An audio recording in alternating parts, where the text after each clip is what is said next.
هەورازی کوڕ پشتی شاخێکی بە عومرە بۆ پێشمەرگەدا نەویوە.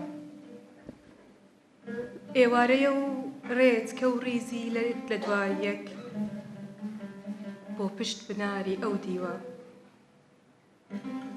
دەنگ هەر پڕمەی وڵاقێکە و وردە بەرد و زیخی ژێرپێ. بێدەنگ بێدەنگ بەسەر پەیژەی دانەبەردا ئەم کاروانە کەپوماتە هەڵەگەڕێ.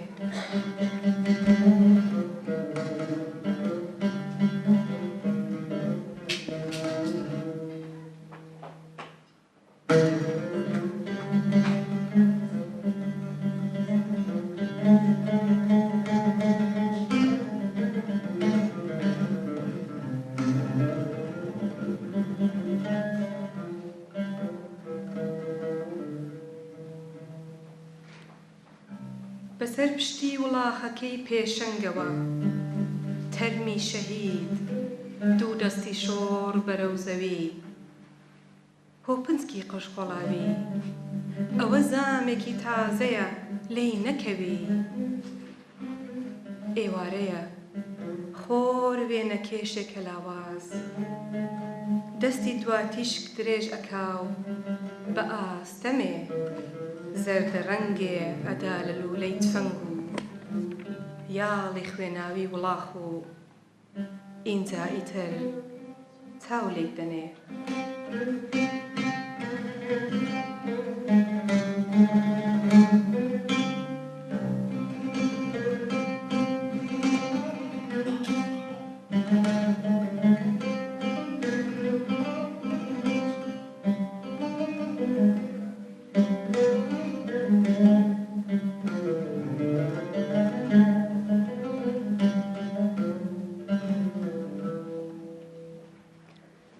خۆشە ماڵی تۆزێک بزێ و پەلە مەکە و ئاگات لێ بێت. ئەوە زامێکی تازەیە و با کاکۆڵ و قژی ڕەشی نەئاڵۆزکێ.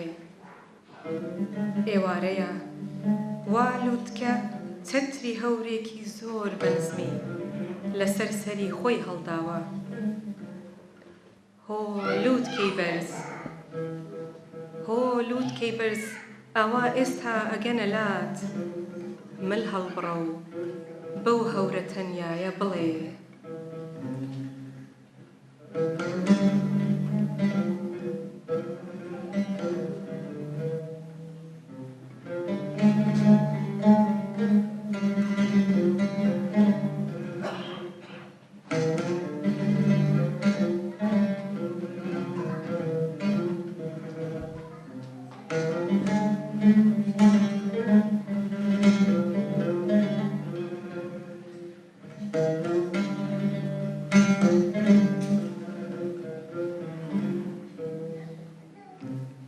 کە گەیشتنە سێبەرەکەی نمە نمە با ببارێ.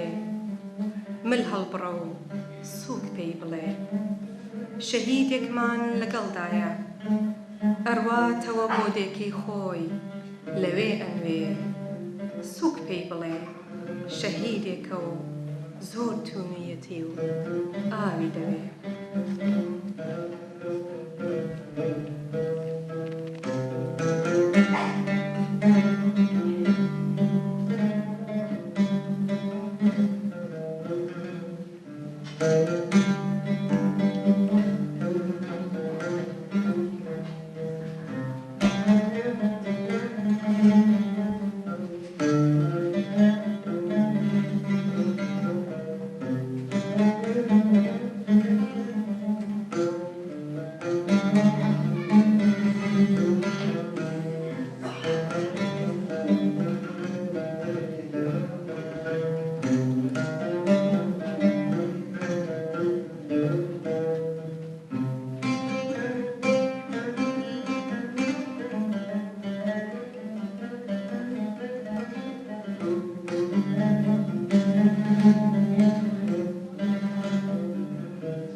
ڕۆیا حەکاکیان کە نووسەری کتێبی قاتڵانی کۆشکی پیرۆژەیە، شارۆمەندی ئێرانی ئەمریکایی لەدایک بووی 1347 هەتاوی، شاعیر، ڕۆژنامەنووس و نووسەری ناوبراو، بەرهەمهێنەری بەرنامەی تەلەڤیزیۆنی وەک CBS 6 چرکەیە. خانمی حەکاکیان یەکەم جار پاش بڵاوکردنەوەی بیرەوەریەکانی بە ناوی سەفەری وڵاتانینا لە ساڵی 2004 زایانی ناوبانگی دەرکرد. بابەتەکانی خانمی حەکاکیان لە پەیوەندی لەگەڵ ئێران لە ڕۆژنامەکانی وەک نیویۆرک تایمز، واشنگتن پۆست، وال ستریت جۆرنال و EPR دا بڵاو دەبنەوە. خانمی حەکاکیان لە ساڵی 2008 خەڵاتی کۆکینگهای پێشکەش کرا. ڕۆیا حەکاکیان یەکێکە لە دامەزراندنی ناوەندی تۆماری مافی مرۆڤی ئێران و ئەندامی بەڕێوەبەری پەنابەرانی ناونەتەوەییە. ڕۆیا حەکاکیان لە ساڵی 2011 زاینی کتێبی پیاکوژانی کۆشکی پیرۆزەی نووسی کە باسی تێرۆری ڕێبەری شەهید دکتۆر سادقی شەرەفکەندی و هاوڕێیانی لە ڕێستۆرانی میکوسا. ئەو کتێبە ئێستا بۆ چەندین زمان وەرجێڕاوەتەوە و هەر ئێستا داوا لە ڕۆیا حەکاکیان دەکەن کە تەشریفی بێتە ئێرە بۆ پێشکەشکردنی باسەکە.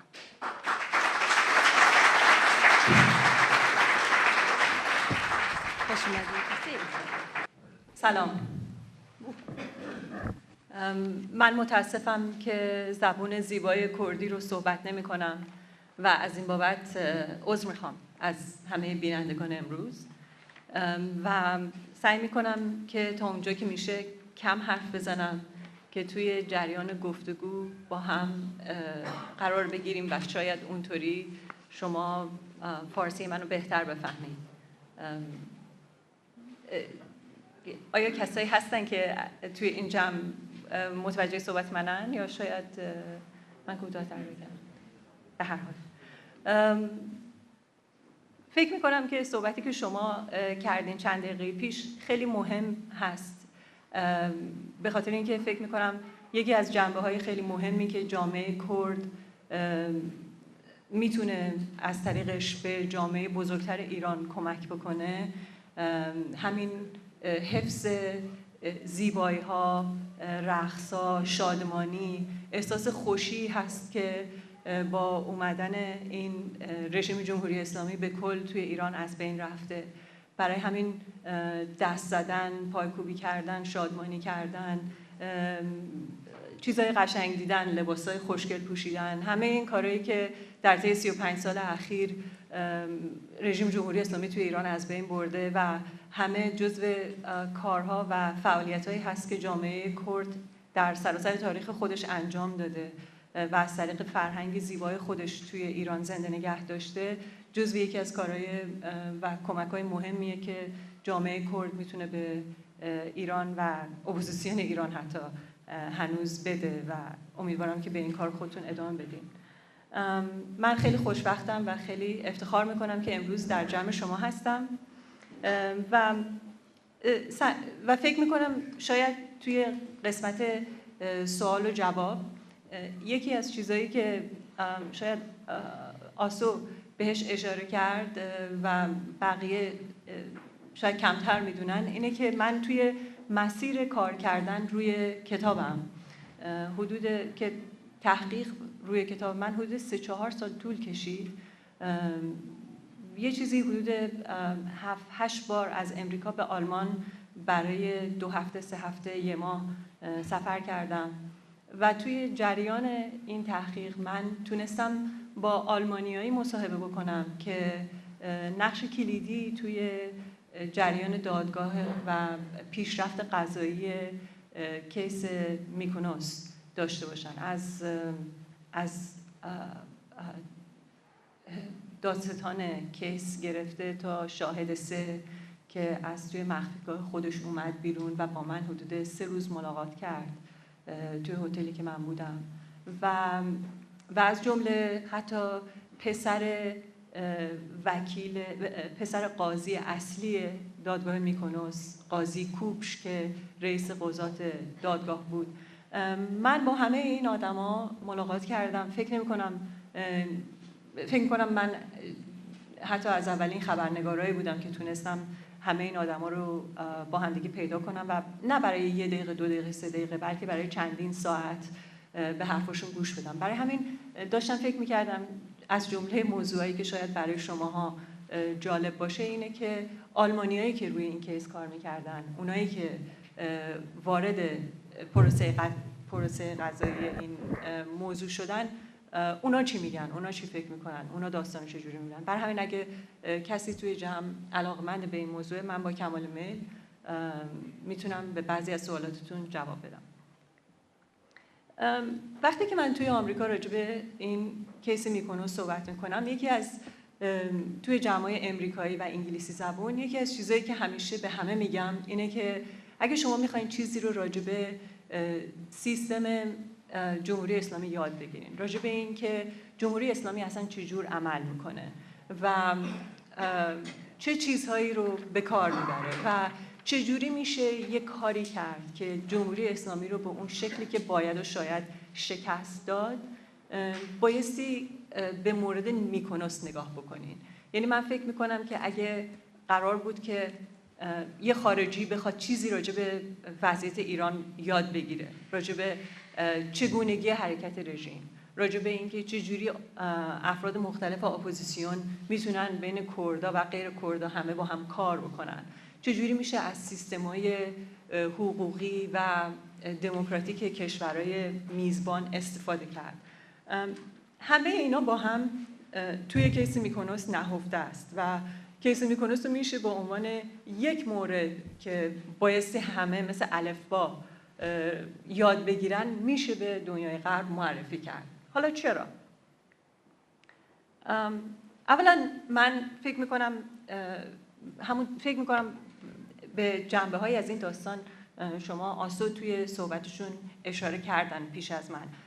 خب این که همه کسایی که به موضوع تروریسم علاقه دارن خیلی جالبه که میتونن نگاه بکنن به اینکه این رژیم چه دقیق از بیش از یک سال قبل از سپتامبر 1992 برنامه‌ریزی کرد، قدم به قدم، در حالی که در همون حال که این برنامه‌ریزی رو داشت انجام میداد، دیپلمات‌های خودش در محافل بین‌المللی به دیگران از جمله آلمانی‌ها میگفتن که ایران دیگه قصد ترور نداره و رژیم ایران فقط دلش میخواد که از طریق رفسنجانی که اون موقع تقریباً 2-3 سال بود که پرزیدنت شده بود، میخواد که خاطرات تلخ 10 سال گذشته‌ش رو پشت سر بذاره.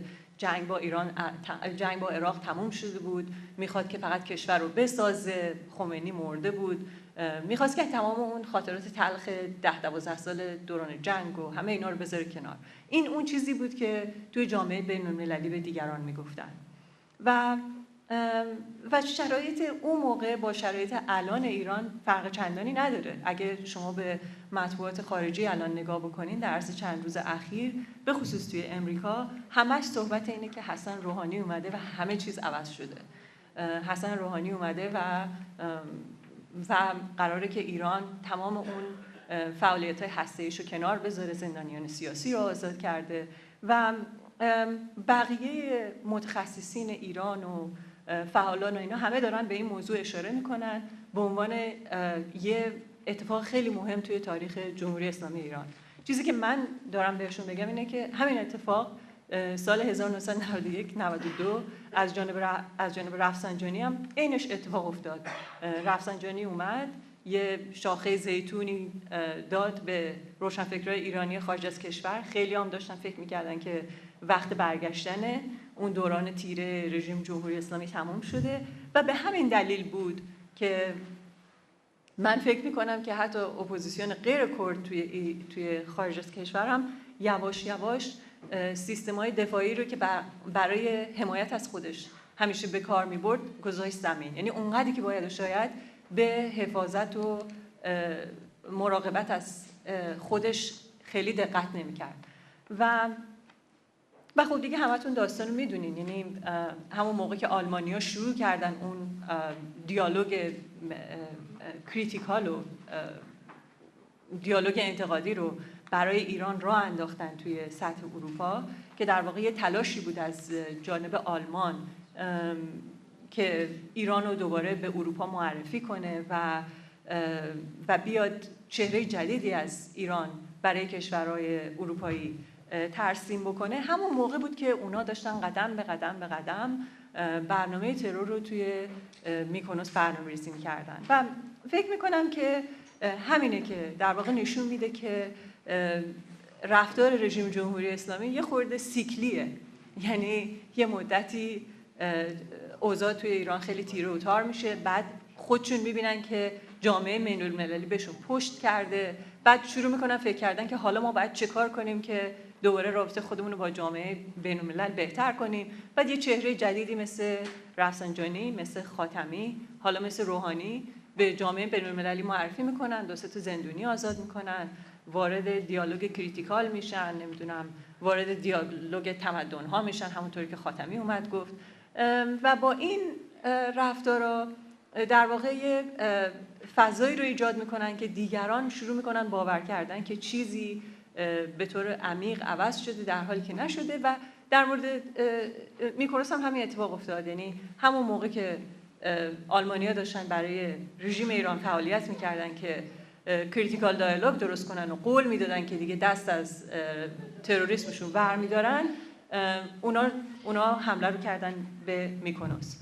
من فکر میکنم این نه تنها خیلی مهمه به خاطر اینکه رفتار رژیم جمهوری اسلامی رو به طور سیکلی خودش نشون میده، بلکه موفقیت کیس میکونوس چند تا چیز مهم دیگه رو هم، درسای مهم دیگه رو هم به بقیه ماها و حتی به جامعه بین‌المللی میده. از جمله درسایی که میده اینه که چجور جامعه کرد و غیر کرد ایرانی تونستن با هم همکاری بکنن توی برلین، تو آلمان بین سالهای 1992 و 1997 که با این حس همبستگی که ایجاد کردن، حالا سوای اختلافات بین گروه‌ها و آدم‌ها و اینا، به هر حال اینا تونستن طی 4-5 سال یاد این قتل رو توی اذهان عمومی زنده نگه دارن. و این فعالیت مشترکی که بین کردا و غیر کردا توی آلمان اون موقع اتفاق افتاد، به هر حال برای وضعیت معاصر ایران یه چیز کاملا چشمگیر و مهمه. و من فکر میکنم که این نمونه خیلی خوبیه برای همکاری مشترک که کردا و غیر کردا میتونن بهش اشاره بکنن و بگن همون جوری که ما که توی کیس میکونوس با همکاری با همدیگه موفق شدیم، میتونیم این کار رو توی زمینه‌های دیگه هم ادامه بدیم. و در ضمن من فکر میکنم که کیس میکونوس یه اهمیت دیگه هم داشت، این بود که چجور این مورد، این قتل و جامعه کردا و جامعه ایرانیای غیر کرد همه با هم تونستن که جامعه میزبان یعنی آلمانی‌ها رو هم توی این مورد درگیر بکنن. این به نظر من یکی از نشونه‌های موفقیت عملی بود که در این زمینه شد. حدود 4-5 نفر بودن توی این 3-4 سال، قاضی اصلی کیس، قاضی کوپش، دادستان برونو یوست و دادستان کل آلمان کسی به اسم الکساندر فون شتال که در واقع در سال 1993 کارشو به کل از دست داد و صرفاً به خاطر اینکه با اون دادنامه‌ای که برونو یوست بهش تحویل داد موافقت کرد و امضای خودش رو به عنوان دادستان کل زیر اون دادنامه گذاشت. این شد که اون آدم، یعنی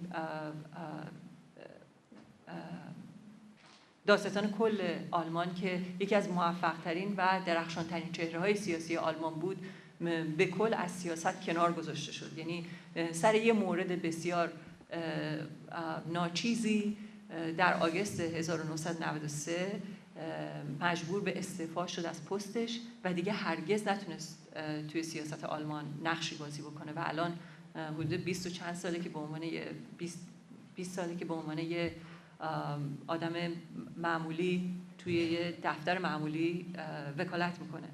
من فکر میکنم که توجه کردن به این موارد که کردا و غیر کردا چطور تونستن با هم کار کنن، کردا و غیر کردا چطور تونستن با آلمانیا با هم کار کنن، اینا نگاه کردن به این جنبه ها و اینکه اینا چجوری تونست قدم به قدم شرایط موفقیت این کیس رو فراهم بکنه. یک نقشه خیلی خوبی در اختیار همه قرار میده برای اینکه برای کارهای آینده و برای کارهایی که هنوز امکان ادامه پیدا کردنشون وجود داره. فکر میکنم آسو به این موضوع اشاره کرد توی صحبتش که کیس میکونوس هنوز بازه، یعنی کیسی نیست که تکمیل شده تلقی میشه و کنارش گذاشتن. چون که کیس بازیه هنوز فرصتهای زیادی برای فعالیت، برای زنده نگه داشتن یاد شهدای کرد و برای ادامه تلاش‌های مختلف حقوق بشری و کردی به خاطر باز بودن این کیس هنوز ادامه داره. من میتونم به بعضی از کارهایی که خودم دارم میکنم توی سوال و جواب اشاره بکنم. از جمله تلاشایی هست که برای به دست آوردن مدال افتخار یا برای کاری که دادستان توی این کیس کرد و اینا میشه انجام داد که به نظر من نهایتا همه اینا نه تنها کمک میکنه که یاد شهدای کرد زنده بمونه، بلکه از این مدل کار به عنوان یه مدل موفق برای نه تنها جامعه کرد و جامعه ایرانی بلکه جامعه جهانی که دوست داره بدونه که به غیر از جنگ با ایران چه کاری میتونه بکنه که مؤثر باشه توی حرکتش، فکر میکنم که این میتونه باقی بمونه به عنوان نمونه مؤثر. خیلی متشکرم.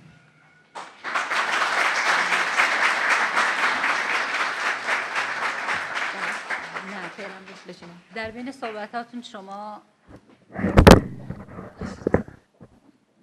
صحبتاتون شما اشاره کردید که از این قبیل پرونده ها میشه دوباره اجرا کرد. یعنی شما میفرمایید که میتونیم در مورد داستان ترور دکتر قاسملو در اتریش همچین کیسی رو ارائه بدیم و بتونیم پرده از رازهای اون برداریم. میتونیم این کارو بکنیم؟ من نمیتونم. من هیچ وقت با کیس دکتر قاسملو درگیر نبودم. من فقط فکر میکنم که برای من که خودم کرد نیستم، به نظر من شهادت دکتر قاسملو و همینطور شرفکندی خیلی دردناکه، نه تنها برای جامعه کرد بلکه فکر میکنم در شرایطی که کمبود رهبری هست، نه برای کردها تنها، برای شخصیتایی که میتونن همه جامعه ایران رو به حرکت و به اشتیاق در بیارن، این دو شخص به خصوص از بین رفتنشون خلای خیلی جدی رو توی کل اپوزیسیون ایران ایجاد کرد که به نظر من غیر قابل مرمته.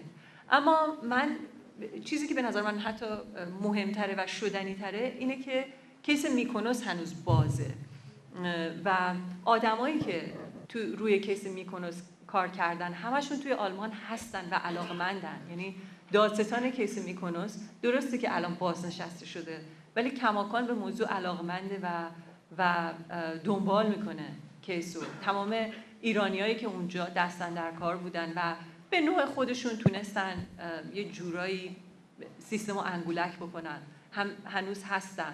شاهد 3 هنوز داره پرسه میزنه تو اروپا و توی آلمان.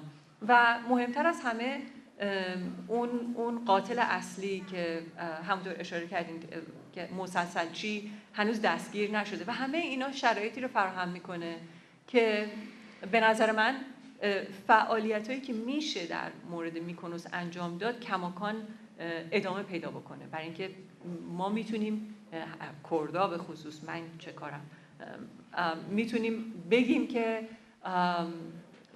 تا موقعی که این کیس بسته نشده، یعنی عدالت به طور کامل اجرا نشده و میشه یک فعالیتایی رو اینجا ایجاد کرد که نه تنها برای مورد کردا مورد مهمی هست، برای اینکه موضوع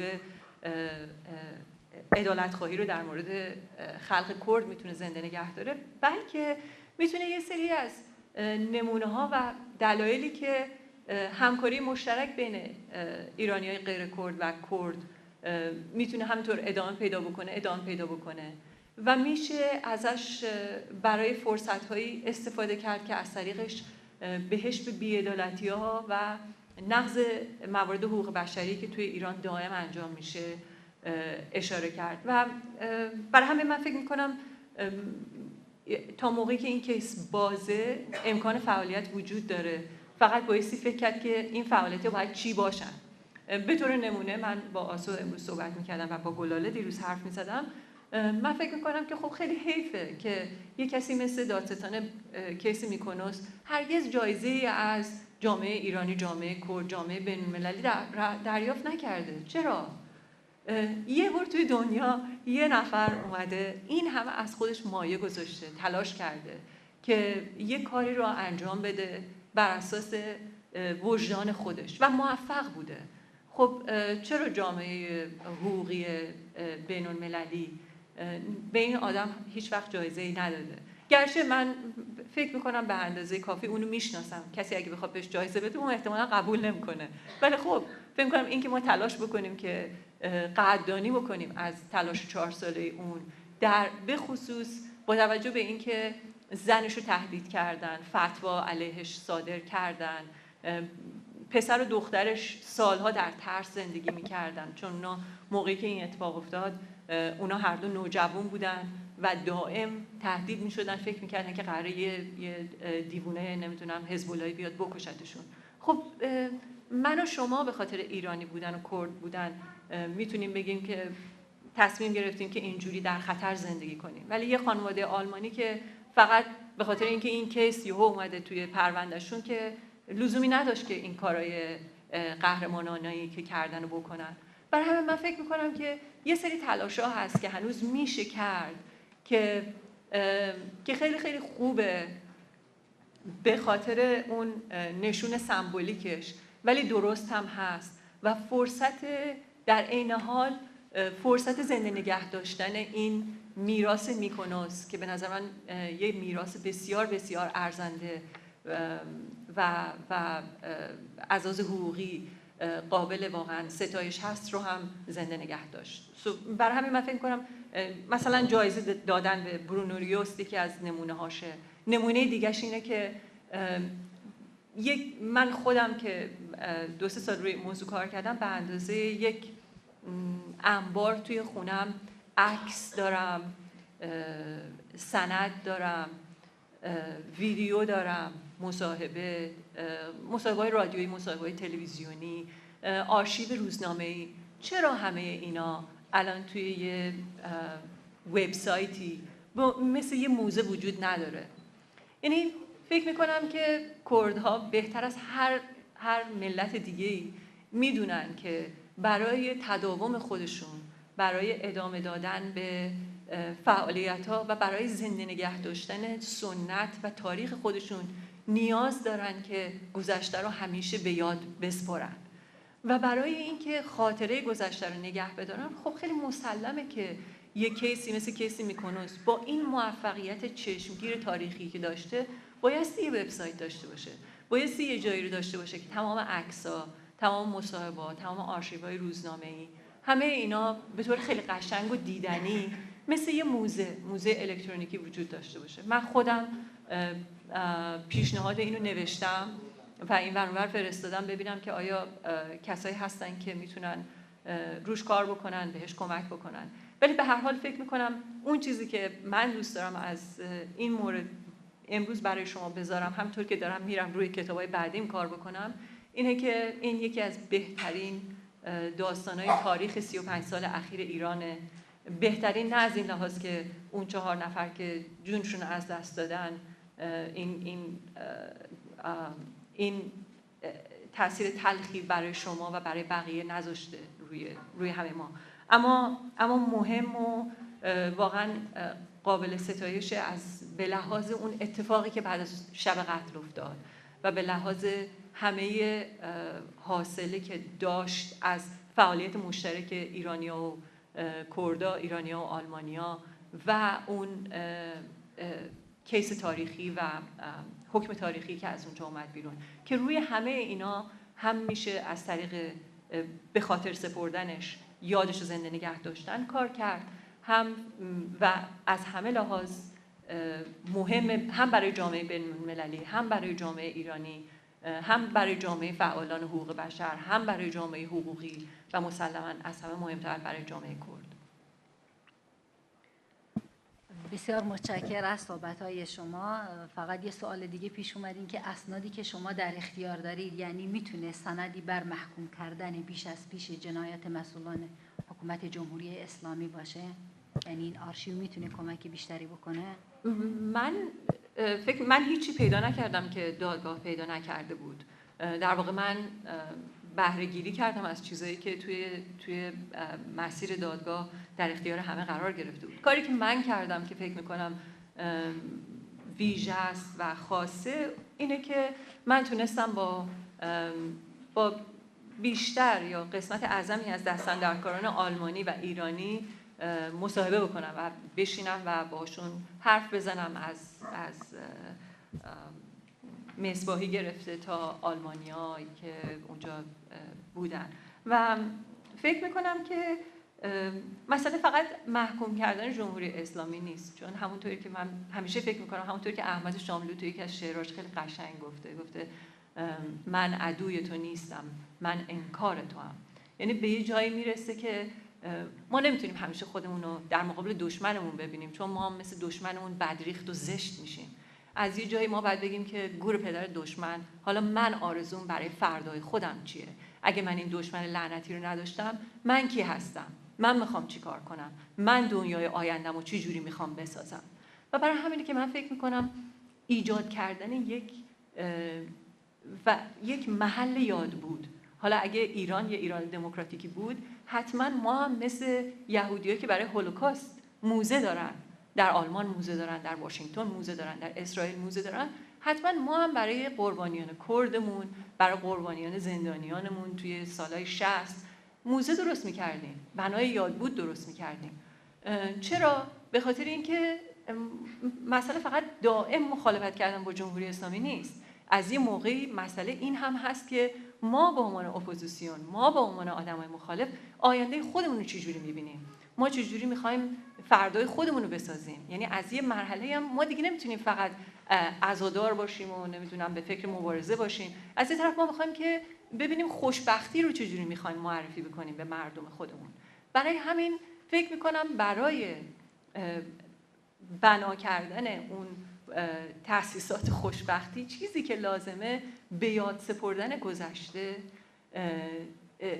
ایجاد این احساس که درست ما گذشتگانمون از دست دادیم ولی خاطراتشون رو با خودمون حفظ میکنیم و ما یه ملتی هستیم که با پرنسیپ هستیم و اون کسایی که میان جونشون میدن به خاطر اخلاقیات، به خاطر وجدانشون با ما میمونن. اینا همه کمک میکنه به بزرگ کردن و معرفی کردن و ساختن نسل‌های آینده و فکر می‌کنم این یکی از مهمترین قدم‌هایی که برای ساختن نسل آینده، برای نشون دادن مسیر آینده میشه انجام داد. بسیار متشکرم از صحبت‌های شما. مرسی.